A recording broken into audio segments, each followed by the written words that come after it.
Eh ben, ça fait 3 ans que j'ai rien fait sur cette chaîne et je suis toujours digne de le porter. C'est beau quand même.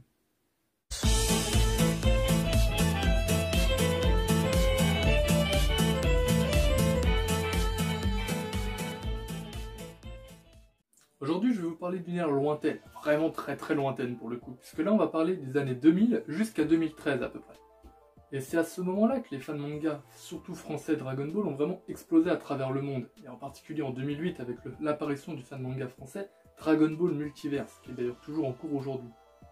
DBM justement a fait le choix, comme beaucoup d'autres fans manga, de ne pas prendre en compte Dragon Ball GT et d'écrire leur propre suite à Dragon Ball et Dragon Ball Z, jugeant DBGT comme trop mauvais voire indigne de la licence.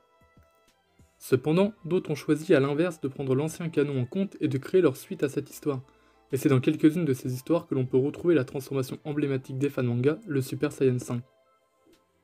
Car oui, jusqu'à avant 2015, en réalité, DBGT était canonique à Dragon Ball et Dragon Ball Z. Mais avec l'arrivée de Dragon Ball Super, du coup, ça a été décanonisé à la place justement de Dragon Ball Super. Alors du coup, au final, le Super Saiyan 5, c'est quoi exactement ? Et ben, comme dirait mon pote Thibaut Desboum, auteur de Yamoshi Story, DB Wars et Symphony of Angel, le Super Saiyan 5, c'est un peu l'Omni Super Saiyan de l'époque, quand les fans en voulaient toujours plus, mais sauf que là c'était potable. C'est exactement ça. Tout d'abord, quelle est l'origine du Super Saiyan 5 ? On connaît tous les transformations de Goku de DBZ à DBGT. Le SSJ 1, le SSJ 2, le SSJ 3 et le SSJ 4. La série DBGT conclut l'histoire de Dragon Ball avec le Super Saiyan 4 comme ultime forme de Goku. Mais rappelez-vous ce que dit Goku dans cet épisode de DBGT. Si je veux battre ce monstre, je dois accumuler plus de puissance. Je vais essayer de repousser mes limites. C'est notre seul espoir. Il y a peut-être un niveau 5, qui sait. Il n'en fallait pas plus pour les fans pour imaginer diverses versions du Super Saiyan 5. C'est en mai 1999 dans le magazine espagnol Hobby Consola, un magazine parlant essentiellement de jeux vidéo, que l'on pouvait voir divers fanarts publiés par le magazine, et notamment l'image qui deviendra connue mondialement, celle d'un Goku SSJ5.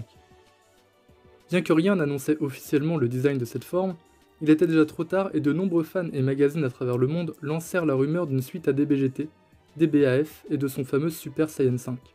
Ce dessin pourtant, lui, il a été réalisé par un certain Tablos, donc vraiment rien à voir avec un dessin officiel fait par Akira Toriyama.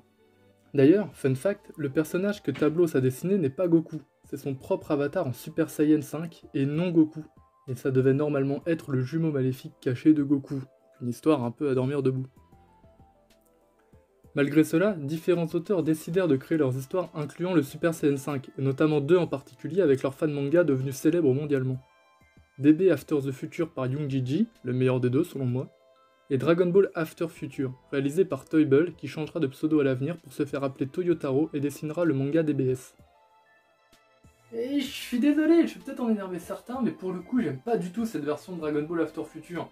Déjà parce que Toyotaro a le même problème qu'il a toujours aujourd'hui avec Dragon Ball Super, il a un découpage qui est horrible. Et puis dedans il y a du Broly, mais le Broly de DBZ et du Paikuan, ce qui ne fait aucun sens au final avec l'univers de base de Dragon Ball Z et même d'une certaine manière Dragon Ball GT, qui restait quand même un maximum cohérent, surtout en VO, parce qu'en VF c'est surtout d'autres problèmes. Et puis même il y a d'autres délires, le fait que Gohan passe en Super Saiyan 4 en quasiment une seule page, moi personnellement j'ai pas du tout accroché. Le Super Saiyan 5 est donc évidemment une forme supérieure à la transformation du Super Saiyan 4, et bien plus puissante que ce dernier. Bah ouais, logique du con. Ferme ta gueule, ferme ta gueule. Elle est d'ailleurs bien plus puissante, et de très très loin même. Si on devait comparer aujourd'hui le Super Saiyan 4, représenterait le Super Saiyan God et le Super Saiyan 5 le Super Saiyan Blue. Si vous souhaitez lire les versions de Dragon Ball AF, elles seront évidemment disponibles en description avec tout le reste d'ailleurs. Allez aussi lire l'article traitant du Super Saiyan 5 en description, il a été rédigé par le copain Boutemitoun, et venez jeter un œil à notre page Facebook, l'Atelier DB. Nous sommes un petit collectif sur lequel nous créons, traduisons et réalisons plein de fans manga, de l'animation et d'autres trucs en lien avec Dragon Ball. Sur ce, merci d'avoir regardé cette vidéo, n'hésitez pas à aller faire un tour dans la description pour avoir accès à tous les liens que je vous ai présentés préalablement. Et puis sur ce, je vous dis à dans 3 ans.